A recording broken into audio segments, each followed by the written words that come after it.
Bueno, vamos a seguir con este recorrido sobre los concilios ecuménicos y hemos llegado ya, ustedes y yo, parecería mentira, ¿verdad?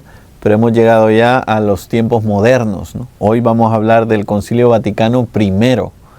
Estamos a las puertas de terminar este recorrido por los concilios, pero tranquilos, ¿no? Yo sé que ya los he aburrido un poquito, pero vamos a cambiar un poco la dinámica al terminar los concilios y vamos a hablar de los documentos magisteriales, ¿no? Que son la enseñanza del Papa para todos nosotros, autorizada en este momento concreto de la Iglesia, ¿no? Bueno, vamos a empezar con una pequeña oración. En el nombre del Padre, y del Hijo, y del Espíritu Santo. Amén.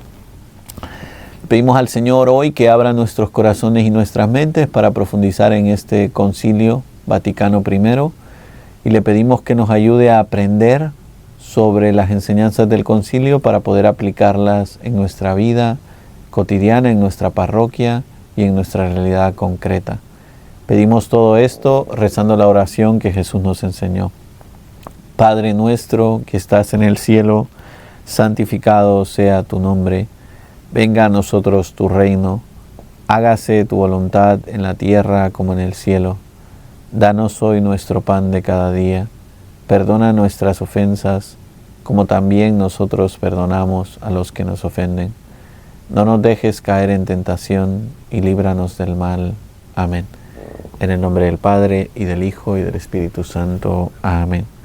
Bueno, entremos en el Concilio Vaticano I, que quiero que nos hagamos una idea del gran salto que hay entre el Concilio de Trento y el Concilio Vaticano I, ¿no? Decíamos que el Concilio de Trento fue del año 1545 al año 1563. El Concilio Vaticano I va a ser en el año 1869 al año 1870, ¿no? Es decir, muchos años han pasado entre el Concilio de Trento y el Concilio Vaticano I.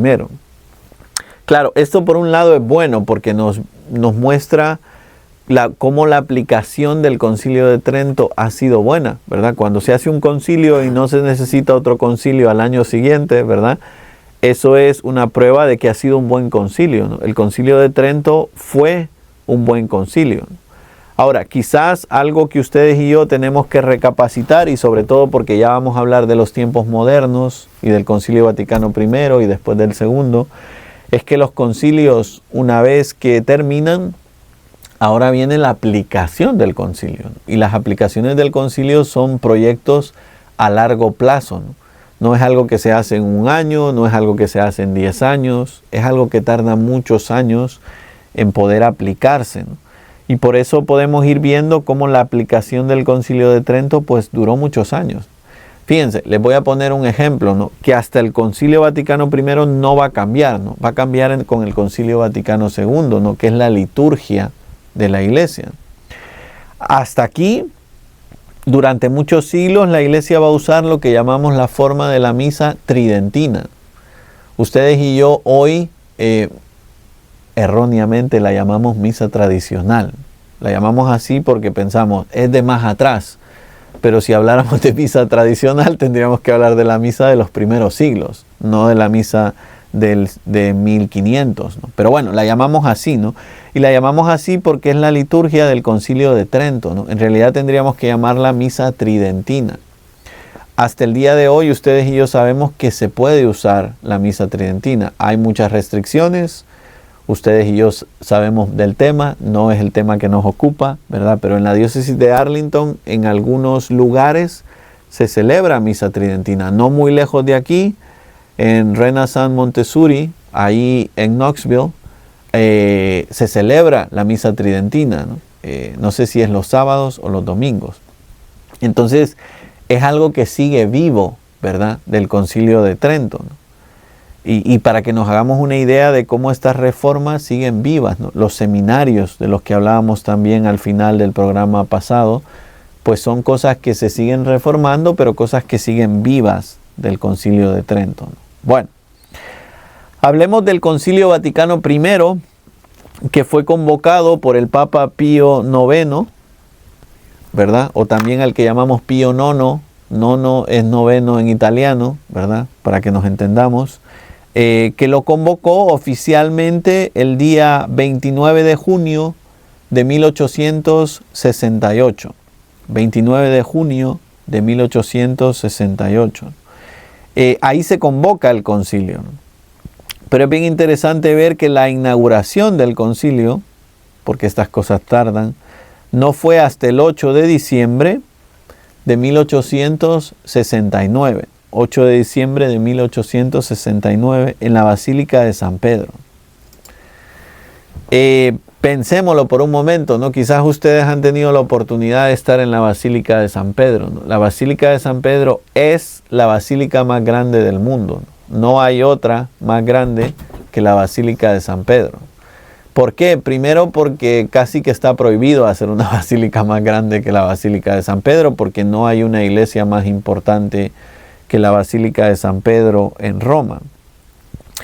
Enseguida ustedes y yo vamos a entender por qué se hizo aquí, ¿no? Porque uno de los temas principales del concilio es la inefabilidad papal, ¿no? Que ahora ustedes y yo vamos a hablar un poco de esto, ¿no? Ver cómo el Papa no se equivoca cuando enseña ex cátedra y en materia de fe y moral, ¿no? Y costumbres. Vamos a hablar de eso más adelante, no quiero adelantarme, estamos ahorita haciendo una introducción de la historia.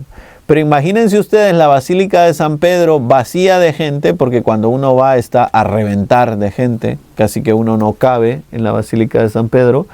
Imagínensela ustedes vacía de gente, cerrada y solo con obispos, ¿no? Llena de obispos por todos lados, ¿no? Eso fue probablemente el Concilio Vaticano I, y después también eso va a ser el Concilio Vaticano II, ¿no? Del que vamos a hablar más adelante, ¿no? Bueno, en este siglo, el siglo XIX, está marcado por muchos problemas, ¿no? Por una parte, el racionalismo.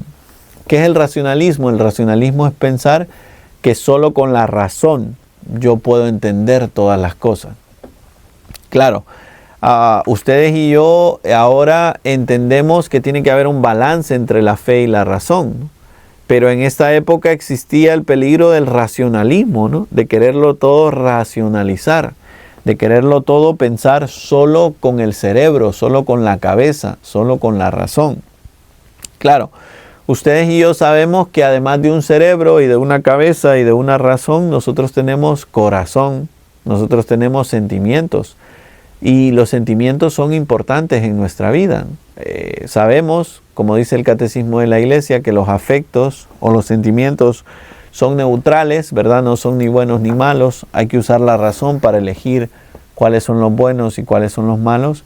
Pero son importantes los sentimientos y los afectos en nuestra vida.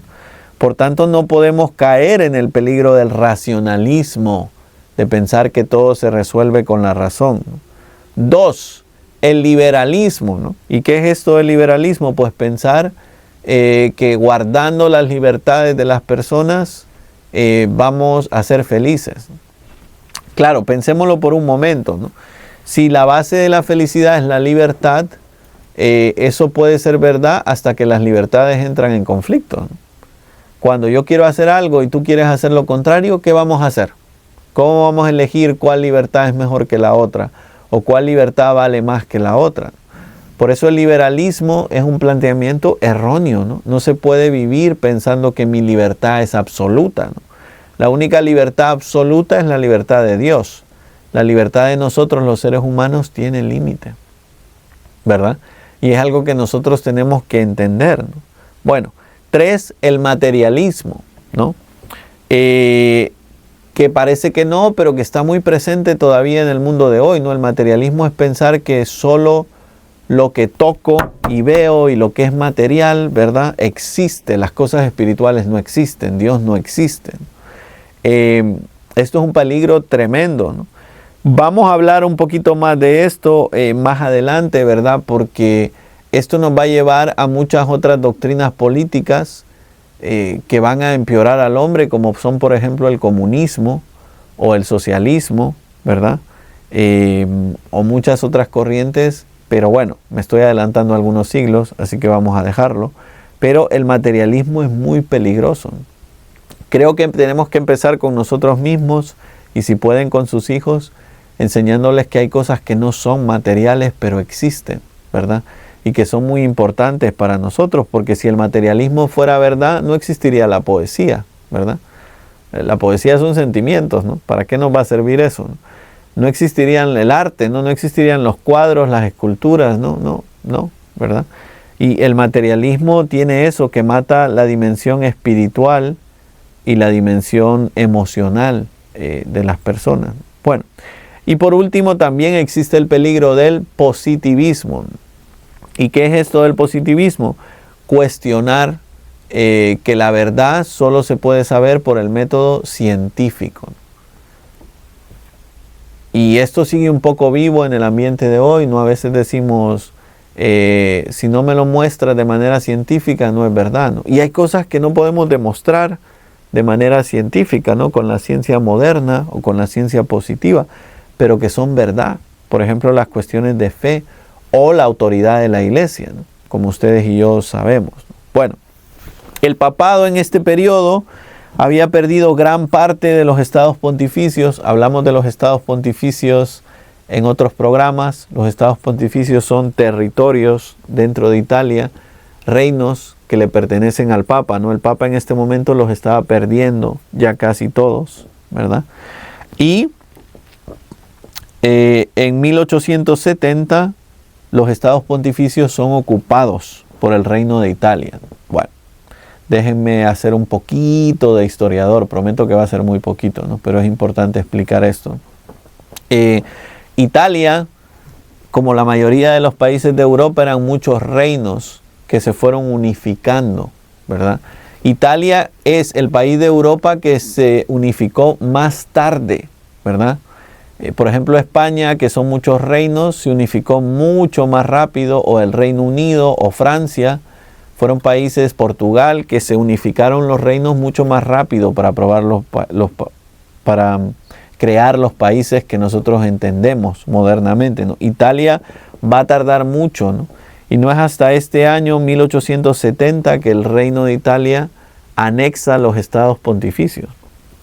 Claro, hay un problema, ¿no? Porque ese territorio le pertenece al Papa, ¿no? Pero Italia se lo queda, sin pedir mucho permiso, tendríamos que decir, ¿no? Y entonces se hace como una especie de tratado, ¿no? Italia respeta al Papa un territorio muy pequeño, ¿verdad? Con el que no se quedan, para que la Santa Sede siga existiendo, ¿no? Hasta el día de hoy el Vaticano es un país, ¿verdad? Que tiene su propia diplomacia, su propia, podríamos decir, sus propios pasaportes, ¿verdad? Su propia embajada en todos los países, aunque es un territorio muy pequeño, ¿no? A día de hoy el Estado del Vaticano es la Basílica de San Pedro y un poquito más, podríamos decir. No es gran cosa. Pero ahí se queda. ¿Por qué? Porque Italia entiende que no puede adueñarse de la Plaza de San Pedro y de todos estos, podríamos decir, monumentos de la iglesia que son de la iglesia, ¿no? Entonces Italia hace un pedacito pequeño que respeta, que es lo que nosotros ahora llamamos el Vaticano. Es bien interesante, ¿no? Porque hasta el día de hoy, cuando uno va a Italia, no hay frontera, podríamos decir, entre el Vaticano e Italia, ¿no? Simplemente se sobrevive, ¿no? Es como un pequeño estado dentro de otro estado. Pero es bien interesante ver cómo incluso dentro de Italia cambia un poquito, ¿no? La vida dentro del Vaticano con la vida fuera en Italia. Pero bueno, ya nos entendemos un poquito de qué fue lo que pasó y cómo el Reino de Italia respeta un pedacito pequeño al que llaman el Vaticano, para que el Papa y la Iglesia puedan seguir existiendo dentro de Roma. Podrían decir ustedes, qué bueno los italianos, ¿verdad? Y es verdad, yo no voy a decir que los italianos son malos, ¿verdad? He conocido italianos muy buenos, pero pensémoslo al revés también. Qué buena es la iglesia, ¿no? Porque mucho del turismo italiano le viene a Italia por la iglesia, ¿no? Si no fuera por los estados vaticanos, mucha gente no visitaría Roma. Y eso que Roma es una ciudad bonita, ¿no? Pero quítenle a Roma todo lo cristiano y Roma se queda pelona, ¿no? Perdónenme la expresión, ¿no? Casi que nadie visitaría Roma, ¿no?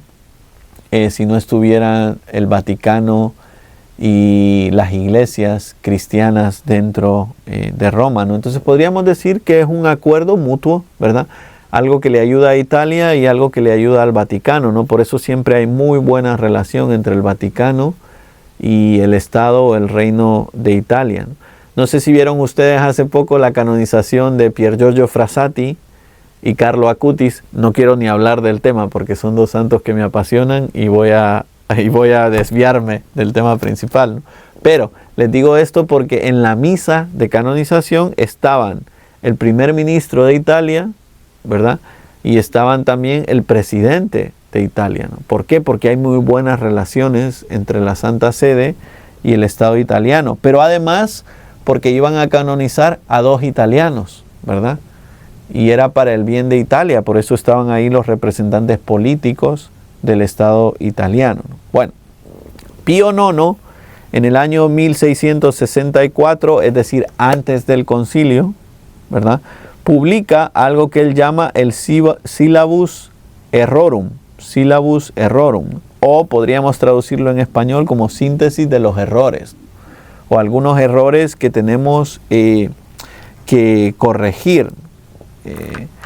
Claro, esos errores de los que nos habla Pío IX tienen mucho que ver con lo que hablábamos antes, ¿no? El racionalismo, el liberalismo, el materialismo, el positivismo, ¿no? Porque el Papa empieza a ver que estas cosas están destruyendo la iglesia, ¿no? Y se nos están metiendo dentro de la iglesia. Ya no estamos hablando de las personas fuera de la iglesia. Dentro de la iglesia hay personas que han traído estas corrientes dentro de la iglesia, ¿no?, y que hacen mucho daño. Bueno, la duración del concilio es de 4 sesiones solemnes, ¿no? Fíjense que el concilio dura un año, ¿no?, pero tiene 4 sesiones. Hay una pequeña interrupción del concilio que es suspendido el 20 de octubre de 1870 tras la entrada de las tropas italianas en Roma durante la unificación de Italia. Bueno, nunca se cierra el concilio formalmente, pero en ese momento que, vamos a decirlo como es, se invaden los estados pontificios, ¿verdad?, se interrumpe un poquito el concilio y luego ya cuando llegue el acuerdo, lo que les explicaba antes, se continúa con el Concilio Vaticano I. Figuras importantes del Concilio Vaticano I, sin duda tenemos que hablar de Pío IX, ¿no? Pío IX es uno de esos papas importantes en la historia de la Iglesia, ¿no? Primero por este Concilio Vaticano I que él convoca y que él va a ser la figura central del Concilio Vaticano I, ¿no?, el que preside el concilio, ¿no? Van a participar alrededor de 700 obispos, ¿verdad? Por tanto, podríamos decir hasta este momento va a ser el concilio más numeroso de la historia de la Iglesia. Participan 700 obispos, ¿verdad? Y tenemos algunos teólogos que influyeron dentro del concilio, ¿no? Quiero citar a 3 que tengo aquí en mis notas, pero podríamos hablar de muchos más, pero por el tema del tiempo no lo vamos a hacer. Hablemos primero de un cardenal inglés, el cardenal Henry Edward Manning, que es un firme defensor de la inefabilidad papal, ¿no? ¿Qué es esto? Pues que el Papa no se equivoca, ¿verdad? Va a ser el cardenal Manning inglés el encargado de defender la inefabilidad papal, ¿no?, que el Papa no se equivoca. Lo vamos a explicar más abajo, ¿no? Pero él va a ser el representante de esto. Es bien interesante, perdón, me estoy desviando, pero es bien interesante que el cardenal Manning va a ser muy influenciado por el cardenal ahora santo San John Henry Newman, que va a tener muchos escritos sobre esto, sobre la inefabilidad papal, ¿no?, de cómo el Papa no se equivoca. Y es bien interesante, ¿no? A mí no me ha dado tiempo de hablar de la Iglesia de Inglaterra, ¿no? Pero si ustedes y yo tuviéramos que hablar de la Iglesia de Inglaterra, nos daríamos cuenta de que en Inglaterra ser católico es estar apestado, por decirlo de alguna manera, ¿no? De hecho, hasta el día de hoy está prohibido que un católico sea primer ministro de Inglaterra, ¿no? Porque en Inglaterra los católicos se ven como ciudadanos de segunda clase, ¿no?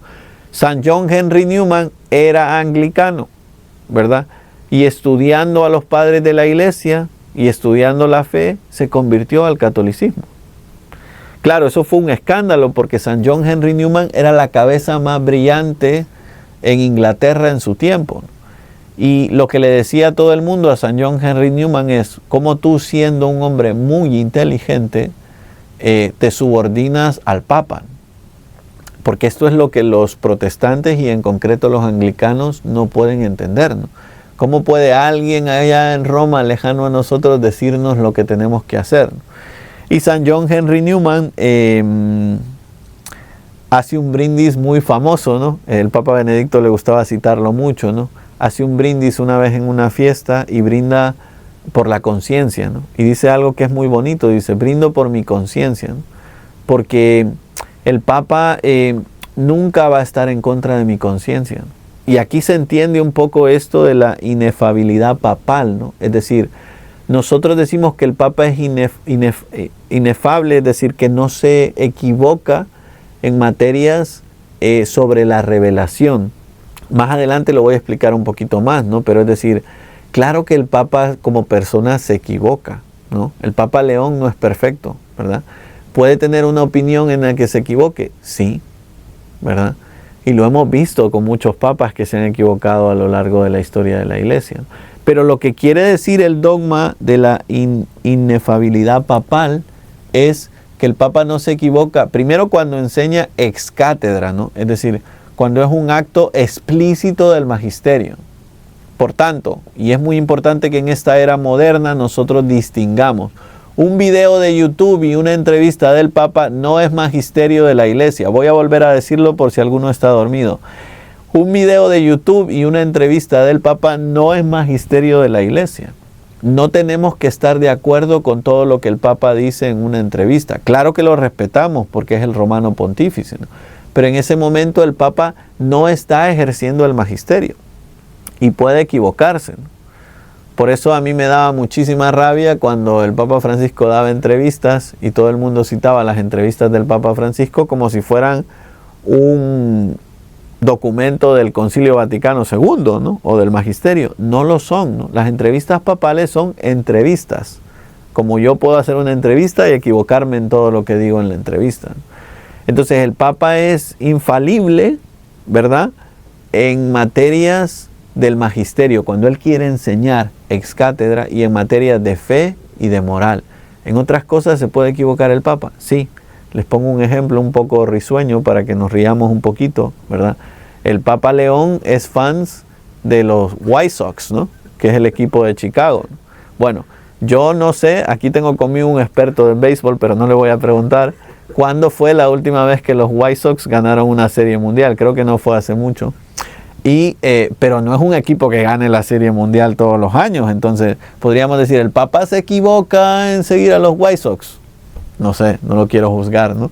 Pero por lo menos digamos que los White Sox no son el mejor equipo de béisbol en los Estados Unidos, ¿no? Entonces ya está. En esas cuestiones humanas, en esas cuestiones normales, el Papa tiene opiniones y puede equivocarse en algunas cosas que digan.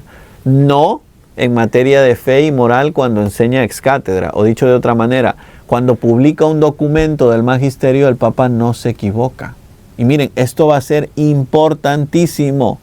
Espero que ustedes y yo tengamos la oportunidad de estudiar ese periodo de la historia de la Iglesia, ¿no? Pero después del Concilio Vaticano II, San Pablo VI va a publicar una encíclica sobre la vida humana llamada Humane Vitae, que muchos teólogos, sacerdotes, religiosas, periodistas van a desautorizar diciendo, ay, lo que el Papa dice no es verdad. Es un acto del magisterio, ¿verdad? Y cuando el Papa hace un acto del magisterio, te guste o no te guste, es la doctrina de la Iglesia. Y el Papa es inefable, no se equivoca cuando enseña ex cátedra. Bueno, volvamos para atrás, ¿no?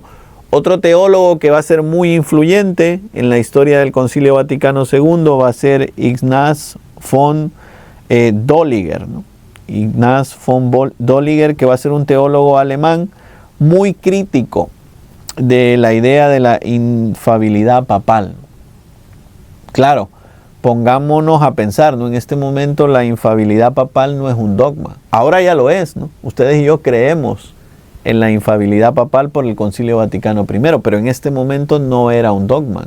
se podía no estar de acuerdo. Y van a haber teólogos como este teólogo alemán que no van a estar de acuerdo con la idea de decir que el Papa es infalible, como ustedes y yo sabemos. Y va a haber otro teólogo jesuita, un tal Johann Baptist Franzelin, que también va a ser clave para el Concilio Vaticano I, ¿no? Para que nos hagamos una idea, estos van a ser los teólogos más influyentes del Concilio Vaticano I, y aquí va a estar un poco la batalla entre sí, el Papa es infalible, no, el Papa no es infalible. Y vamos a ver un poco más sobre esto. Podríamos decir que hay como dos grupos de obispos en el Concilio Vaticano I. Primero, podríamos decir una mayoría que son partidarios de la autoridad papal o de la infalibilidad papal, ¿verdad? La mayoría de los obispos son partidarios de esto. Volvamos para atrás, no al Concilio de Trento, sino a los concilios anteriores. ¿Se acuerdan ustedes de lo que era la herejía del conciliarismo? ¿Y qué era el conciliarismo? Decir que el concilio tiene más fuerza que el Papa, ¿no? Por eso este Concilio Vaticano I es importantísimo, porque el Concilio Vaticano I va a matar el conciliarismo, ¿verdad? Y lo va a matar diciendo, no, es que el Papa es infalible, ¿no? La opinión del Papa es mucho más grande que la del concilio y que la del colegio cardenalicio. Y esto va a ser muy importante, ¿no? Va a haber una minoría que por una, podríamos decir, idea democrática de la Iglesia, no le va a gustar nada esta idea de la autoridad o de la infalibilidad papal. No les va a gustar nada, ¿no? Y van a estar en contra de estas ideas. Entonces, podríamos decir que este es el big picture del concilio, ¿no? Es decir, los que dicen que sí a la autoridad papal, los que dicen que no a la autoridad papal. Fíjense que si volviéramos para atrás en la historia de los concilios que ustedes y yo hemos visto, este es un tema central.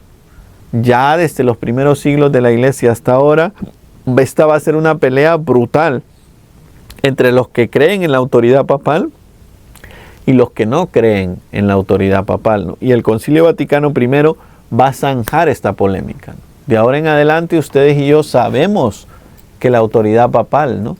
Que el Papa es infalible, lo sabemos porque es un dogma de fe, tenemos que creer en esto. Bueno, hablemos de algunos cánones o algunas constituciones del Concilio Vaticano I. Primero tenemos una constitución que se llama Dei Filius, que podríamos traducir como el Hijo de Dios, ¿verdad? El 24 de abril de 1870, sobre la fe católica. Algunas cosas que nos dice Dei Filius. En mi cabeza está saltando el seminarista, ¿no? Porque teníamos un profesor de teología fundamental que nos hacía aprender de memoria algunos números de este documento Dei Filius para entender, ¿no? Lo que era la revelación, porque es un documento muy importante, ¿no? La Dei Filius nos habla, por ejemplo, de la existencia de Dios, cómo Dios es conocible por la razón. Hay un número de Dei Filius que él nos hizo aprender de memoria, no me acuerdo qué número es, perdón, me falla la memoria, pero que dice, ¿no? La Santa Madre Iglesia sostiene y enseña que Dios, principio y fin de todas las cosas, puede ser conocido por la luz natural de la razón, lo que yo les estoy diciendo. Esto enseña la Iglesia, ¿verdad? A veces nosotros somos fideístas. ¿Y qué quiero decir por fideístas? Pensamos, creemos en Dios por fe. No, dice Dei Filius, ¿verdad?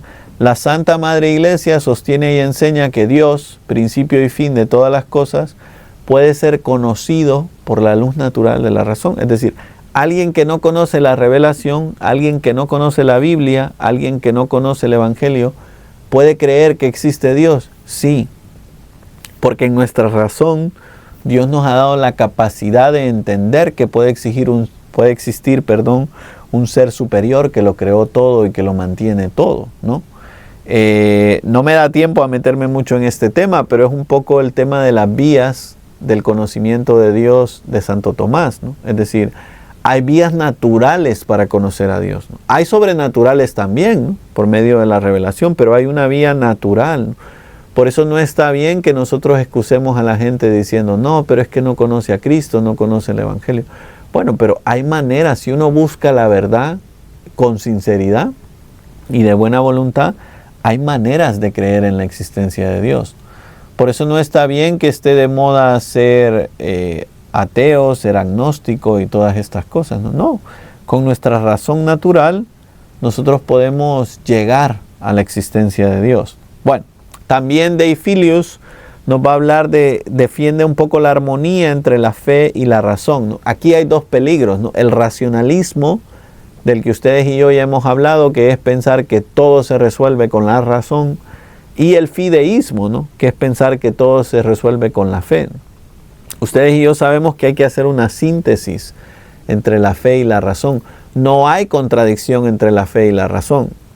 Fíjense que uno pensaría que después de Deifilius este tema ya quedó claro, y no. San Juan Pablo II más adelante va a publicar un documento que se llama Fides et Ratio. Espero que en algún momento hagamos un video sobre Fides et Ratio, donde él explica el equilibrio, el balance y la unión entre la fe y la razón, para que nosotros no caigamos ni en el racionalismo ni en el fideísmo.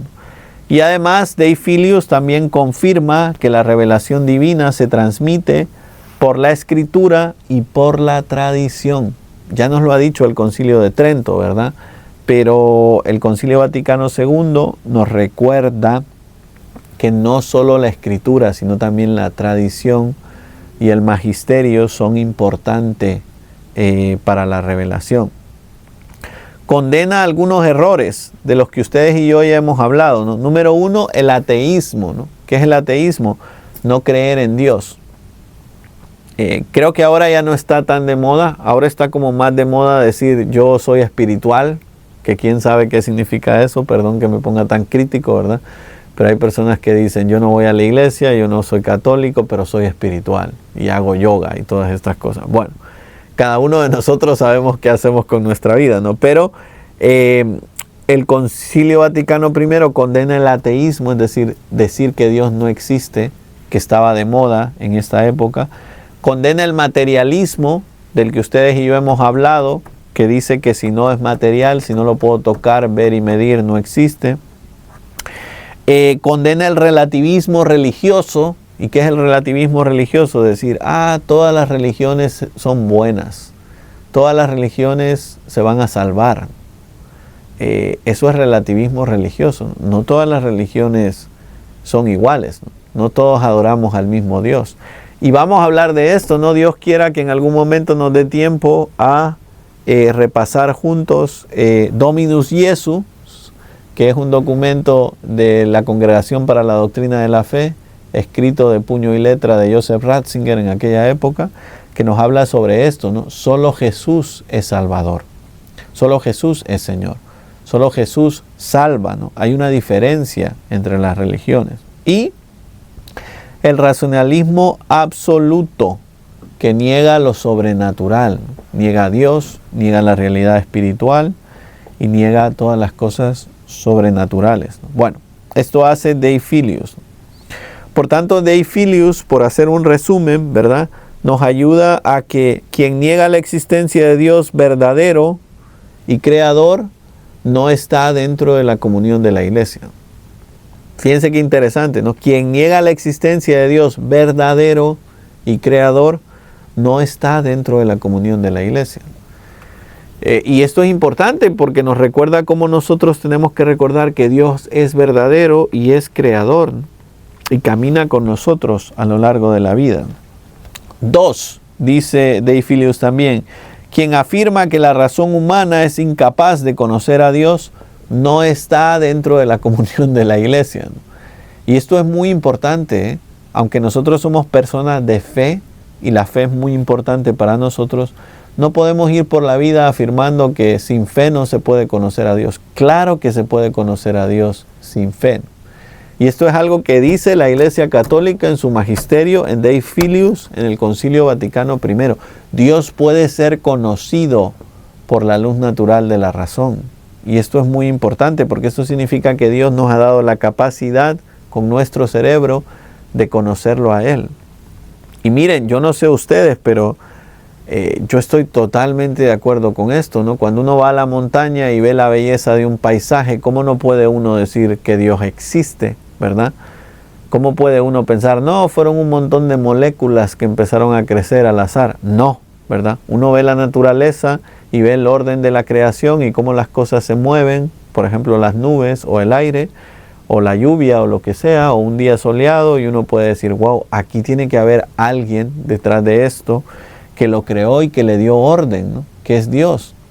Por eso, aunque uno no sea cristiano, uno puede creer perfectamente en la existencia de Dios, ¿verdad?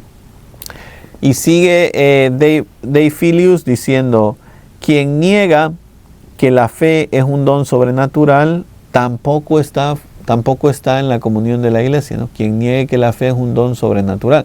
Porque el peligro contrario es este, ¿no? Pensar, no, la razón ya es la fe, ¿no? Solo con pensar yo tengo fe. No, la fe es un regalo del cielo, ¿no? La fe es una virtud teologal, ¿no? Claro, hay un encuentro entre fe y razón, podríamos decir, ¿no? Cuando nosotros empezamos a pensar y a creer que Dios existe en nuestra razón, podemos recibir el don sobrenatural de la fe. Pero la fe es un regalo. Y miren, ustedes y yo no somos conscientes de esto porque probablemente crecimos siendo católicos. Entonces la fe nos parece lo más normal del mundo. Pero la fe es un regalo. Ustedes saben cuántas personas quieren creer en Dios y no pueden a nivel de fe, ¿verdad? Y si no, miren la vida de San Agustín, de cómo le costó, ¿verdad?, llegar a la fe. O de tantas personas, ¿no? Pienso, por ejemplo, hay un sacerdote español, García Morente, que era ateo, ¿no? Era un filósofo ateo de los más grandes en la historia de España. Y García Morente no creía en Dios. Es más, tenía escritos filosóficos en contra de la existencia de Dios. Y un día tuvo una experiencia, ¿no? Estando en París, entró en una iglesia, más por necesidad que por gusto, ¿verdad? Y entró en la iglesia y escuchó a alguien tocando el órgano en la iglesia y tuvo una experiencia de Dios y empezó a creer a partir de ese día. García Morente, que después fue sacerdote. Bien interesante, ¿no? Una conversión de un filósofo ateo a hacerse sacerdote. ¿Por qué? Porque recibió el don de la fe. Porque la fe es un don, ¿no? Porque de repente Dios hace algo que mueve el corazón de una persona y esa persona empieza a creer, ¿no? Y quizás esto es lo más bonito de la fe, ¿no? Que la fe es para todos nosotros un regalo. Bueno, y por último dice Dave Filius, quien diga que los milagros no son posibles o que la revelación no es creíble, tampoco está en la comunión de la iglesia. Bueno, parece que estas líneas de Dave Filius se le ha olvidado a mucha gente, ¿no? Porque incluso tenemos algunos teólogos modernos que se dedican a decir que los milagros de Jesús no fueron milagros. Yo he leído libros de teología, ¿verdad? De teólogos católicos, por desgracia, que dicen que la multiplicación de los panes y los peces no fue que Jesús multiplicó los panes y los peces, sino que empezó a sacar Tupperwares que llevaban ahí con panes y peces y los distribuyó entre los demás. No, o sea, pensar eso es no ser católicos. Los milagros de Jesús fueron milagros verdaderos. Son parte de la revelación de la iglesia, ¿no? Bueno, hasta aquí Dave Filius, que es uno de los documentos o las constituciones más importantes del Concilio Vaticano I. El Concilio Vaticano I tiene otra constitución muy importante que se llama Pastor Eternum o Pastor Eternus, que nos habla sobre Cristo, que es el Pastor Eterno. Esta se promulgó el 18 de julio de 1870, ¿no? ¿Y de qué nos habla? Aquí viene lo importante, ¿no? Primero define la jurisdicción del Papa. ¿Cuál es la jurisdicción del Papa? Toda la Iglesia universal. Porque si no podemos pensar, no, el Papa está en Roma, él es el encargado de Europa, ¿no? Necesitamos otro Papa en América. No, el Papa tiene la jurisdicción universal sobre toda la iglesia, ¿no? Esto lo dice Pastor Eternus del Concilio Vaticano II, ¿no? Es parte del magisterio de la iglesia y define solemnemente el dogma, porque es un dogma y un dogma es algo que hay que creer y practicar, de la infalibilidad pontificia, infalibilidad papal, ¿verdad? Que el Papa es infalible. ¿Cómo? Y aquí lo explica, ¿no? El Papa es infalible cuando proclama ex cátedra una enseñanza sobre fe o moral que debe ser sostenida por toda la Iglesia, ¿no? Cuando es un acto del magisterio, dígase un dogma, dígase una encíclica, dígase una exhortación apostólica, ¿no? En esas cosas el Papa no se equivoca. Y yo sé que algunos de ustedes van a pensar, pero ¿y si el Papa se vuelve loco y escribe una encíclica en el que dice que puede casarse un hombre con un hombre? Bueno, entonces eso no sería un acto del magisterio, ¿verdad? Porque el Papa estaría yendo en contra de la doctrina divina, revelada, ¿no? De la Biblia, del magisterio, ¿no? Entonces sería algo diferente, pero el Papa, mientras haga un documento ex cátedra sobre fe y moral y nada contradictorio a la fe de la Iglesia, no se equivoca, aunque nos cueste entenderlo. Y hay cosas de las enseñanzas de la Iglesia que nos cuesta entender. Déjenme pararme aquí un momento porque este es un punto crucial, ¿no? Es decir, cuando nos cuesta entender una enseñanza de la Iglesia, ¿cuál es nuestra reacción? Por desgracia, para la mayoría de nosotros la reacción es enojarnos, criticar e incluso empezar a hablar mal de la Iglesia. Es que la Iglesia no sabe, no sé por qué enseña esto. Pero tenemos que tener la humildad y la sencillez de recordar que la Iglesia es madre, ¿no? Es madre y maestra, como dice San Juan 23, entonces sabe más que nosotros. Si hay algo de la doctrina de la Iglesia que no nos gusta, ¿quién es el que tiene que cambiar? Yo, no la Iglesia. ¿Cuántas personas han querido cambiar la doctrina y el magisterio de la Iglesia porque no les gusta algo? Camino erróneo. Lo que hay que hacer cuando no te gusta una doctrina de la Iglesia, que es amarla y buscar entenderla, ¿no? Averiguar más para poder entender por qué la Iglesia enseña eso. Porque lo que la Iglesia enseña es por nuestro bien. Claro, esto de la infalibilidad papal no lo podemos confundir con la impecabilidad personal del Papa, ¿no? El Papa puede pecar. Prueba de ello es que probablemente el Papa León se confiese toda la semana o quién sabe con cuánta frecuencia, ¿no? Como lo hacía el Papa Francisco, como lo hacía el Papa Benedicto, como lo hacía San Juan Pablo II y como lo han hecho todos los papas, porque son pecadores, ¿no? Quizás no pecadores graves como algunos de nosotros, pero sí pecadores, ¿no? Los papas pecan, ¿no? No tiene que ver la infalibilidad papal, como la hemos explicado, con la impecabilidad, ¿no? El Papa es pecador como todos nosotros, ¿no? Por eso a mí me encantaba cuando al Papa Francisco le preguntaron en una entrevista, ¿quién es Jorge Mario Bergoglio? Y bueno, podía haber dicho muchas cosas, pero dijo el Papa Francisco, soy un pecador. Y fue un escándalo. Todos dijeron, ¿cómo puede el Papa decir que es un pecador? Bueno, porque lo es, ¿no? Quizás no como lo somos nosotros, quizás no con los pecados graves que tenemos nosotros, pero el Papa es un pecador como todos nosotros lo somos, ¿no? Bueno, hagamos un resumen de esta constitución o de los cánones de Pastor Eternus. En realidad está diciendo Pastor Eternus, quien niegue el primado del Papa sobre toda la Iglesia no está dentro de la comunión de la Iglesia.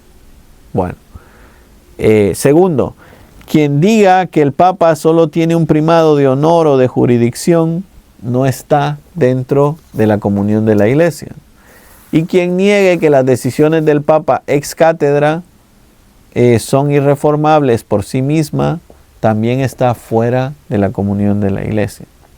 Fíjense qué interesante el resumen que ustedes y yo hemos hecho hasta ahora del Concilio Vaticano I, ¿no? Porque el Concilio Vaticano I nos está enseñando algo que es de crucial importancia para la historia de la humanidad y de la Iglesia, ¿no? Que es reforzar la autoridad papal y definir lo que es la infalibilidad pontificia o papal.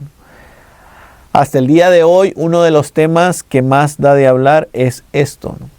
Y más en los medios de comunicación social, ¿no? En los medios de comunicación social no entienden cómo nosotros los católicos podemos tener un señor en Roma que se llama el Papa, que decimos que no se equivoca cuando enseña ex cátedra y en materias de fe y de moral. Pero ustedes y yo lo sabemos, ¿no? Fíjense que hasta aquí, si volviéramos para atrás en la historia de los concilios, nos daríamos cuenta que siempre ha habido una devoción y una reverencia especial al Papa, ¿verdad? Desde los primeros siglos de la Iglesia, ya en los primeros siglos de la Iglesia hay obispos africanos que escriben cartas al Papa para hacerle preguntas y para hacerle consultas de lo que ellos no saben cómo gobernar en su diócesis. Y así va creciendo la devoción y el amor al romano pontífice. Hasta este momento del Concilio Vaticano I, que podríamos decir se llega al culmen de la devoción al romano pontífice y se define en un dogma lo que es la infalibilidad papal, que ya nos deja claro quién es el Papa, cuál es la tarea del Papa y cuál es la misión del Papa, ¿no? Si ustedes le preguntaran al Papa León cuál es tu misión, ¿qué diría el Papa León? Confirmarlos a ustedes en la fe. ¿Y qué es eso de confirmarlos a ustedes en la fe? Sacarlos de dudas, ¿verdad? Que es lo que hace Pedro con el grupo de los apóstoles, es lo que hace el Papa con los obispos y es lo que hacen los obispos con nosotros. Por eso, cuando tenemos dudas de fe, no tenemos que resolverlas nosotros mismos. Sí, en el sentido de que tenemos que estudiar más y formarnos, no en el sentido de que muchas veces para resolver tu duda de fe, tienes que preguntarle al sacerdote de tu parroquia, o tienes que preguntarle al obispo de tu diócesis, o tienes que preguntarle al Papa. Y no es que seamos esclavos del Papa, del obispo de nuestra diócesis o del sacerdote de nuestra parroquia, sino que entendemos que la inerrancia o el no equivocarse está en el Espíritu Santo, no en nosotros. Nosotros podemos equivocarnos y nos equivocamos una y otra vez en nuestras vidas. Entonces no tenemos que tener miedo de recordar que en último término el encargado de la fe, de custodiar la fe, es el Papa. Y el Papa delega esta custodia de la fe en las iglesias particulares a los obispos. Este es el trabajo de los obispos también, ¿no?